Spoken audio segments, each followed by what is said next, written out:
So I started aim training on a controller back in 2020. Past 5 years, I have 4,900 hours in Kovacs, and I've had to learn so much of the knowledge because it just was not there.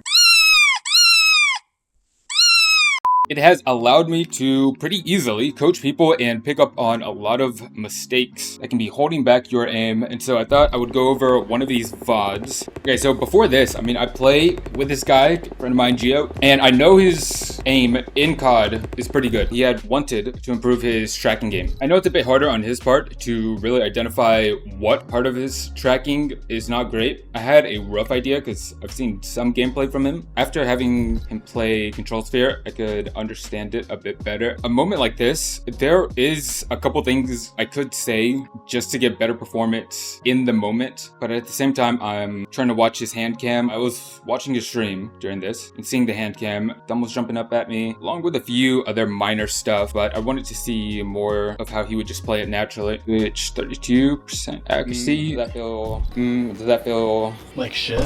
Does it feel like the like similar issue as in-game? Yeah. You can press done. Let's try to find one that's slightly easier. So even though there's in the moment stuff I could have had him do differently and probably improve the score, I wanted to not almost force a good score or like cheat a good score for him. Because we talk once a week, have things that he could practice to where that average run would just improve across the board. Or VT Control Sphere Novice. Now, I remember this one was a bit different. These are somewhat too long of strafes. It's a bit more of a chance to speed match on here, which I did not want. Relax your hand, super heavy. And in the moment, I was asking all of these questions just to either break or have certain parts of his aim get better. My thumb got extremely shaky when I relaxed it when you told me to. Interesting. See, that was interesting to me. It's not you shaking. It almost feels like it's uncontrollable. Yeah. Could have been the caffeine, nerves, etc. See, that's difficult to say because on the rare occasion, my thumb is super shaky. Either I had worked out and my muscles still just need a bit of time to recover, or my hand is just altogether way too tired to do any type of playing. But I think in this case, it could be a bunch of just small muscles would have to get stronger. It's hard to tell person to person whether it's just something that needs to be worked on and developed, or it's just an incorrect way to do things. Go back to the other one. The third one, and try relaxing your hand super heavy.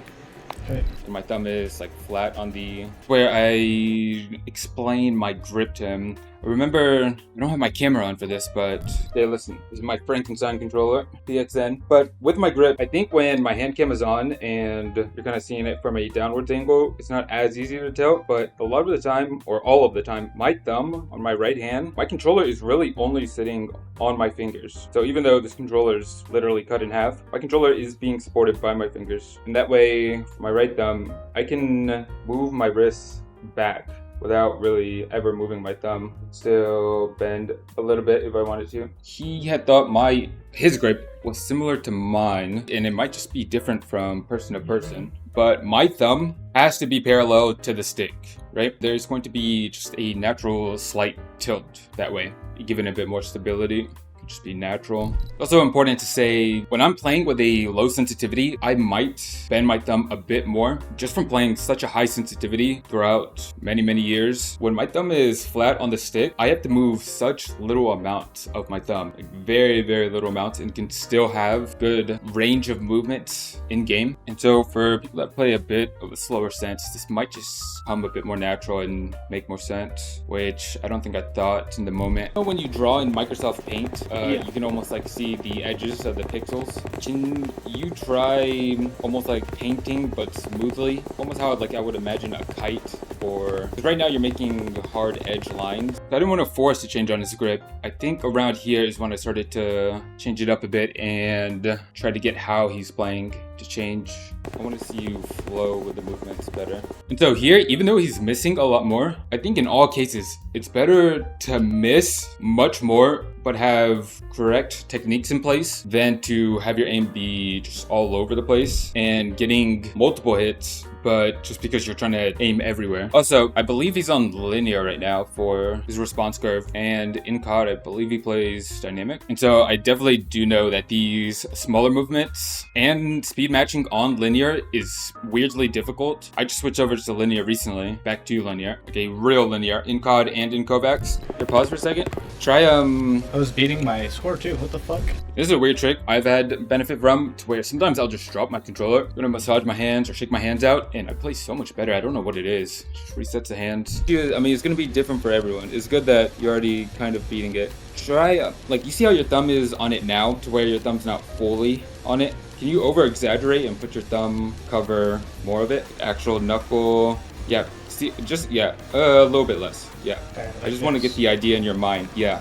He beats the score here, though.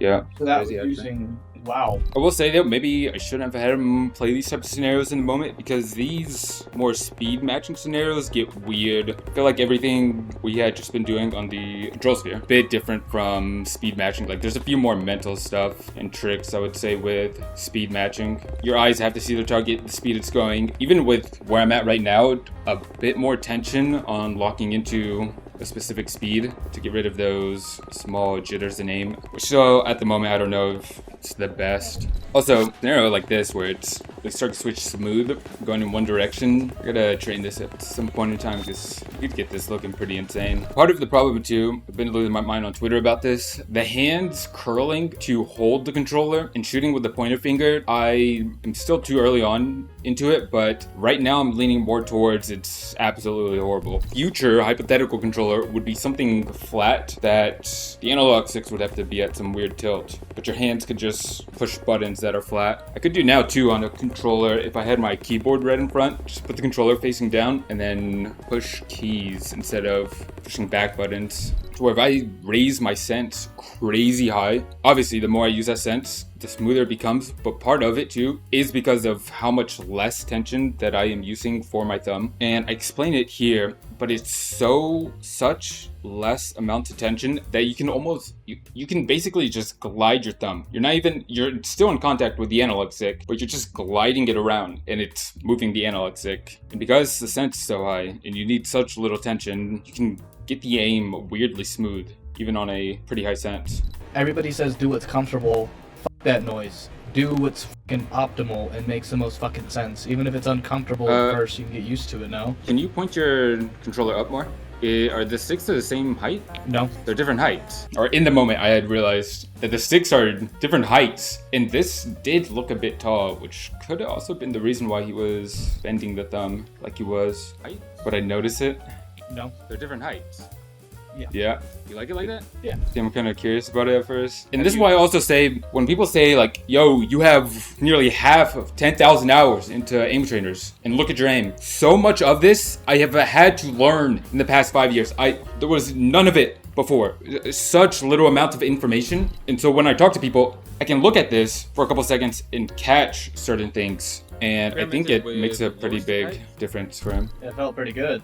I need to try a different scenario now, because that's fucking with my head. Yeah, things like this, just throughout the years, random trial and error, and then things popping up, bro, it's crazy. And it's different for everyone, so it's never a hard case of do this or do that. If you enjoyed information like this, I recently opened a Patreon, but I wanted to have a way to have all of the valuable information in a much easier to consume, time-saving way. It's $5 a month, 0 wasted time.